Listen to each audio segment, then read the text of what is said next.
जयजेपुर विधानसभा क्षेत्र की ग्राम पंचायत ठटारी सोनसरी के मुख्य मार्ग की दुर्दशा देख मोहल्ले वासियों में भारी आक्रोश है। सड़क में गड्ढा है या गड्ढे में सड़क, इसका अंदाजा लगा पाना बड़ा मुश्किल है। मोहल्ले वासियों सहित छात्र छात्राओं को स्कूल आने जाने में बड़ी परेशानी होती है। ठटारी ग्राम के निवासी को शिक्षित की श्रेणी में जाना जाता है, लेकिन वहां के आश्रित ग्राम सोनसरी का हाल बेहाल दिखाई दे रहा है, जहां पर सड़कों में गड्ढे होने के कारण पानी ही पानी सड़क दिखाई दे रही है।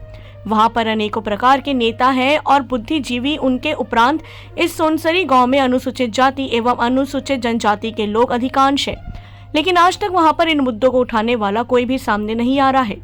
कहा जाता है कि जब तक बच्चा नहीं रोता तब तक मां दूध नहीं पिलाती, लेकिन अभी तक ग्राम सोनसरी के लोगों ने इन मुद्दों को पहचानने में भी भूल की है। और हमारे क्षेत्र के जो विधायक हैं वह वाही लूटने में मशहूर भी है, नहीं तो ठटारी ग्राम के आश्रित ग्राम सोनसरी का यह हाल नहीं होता।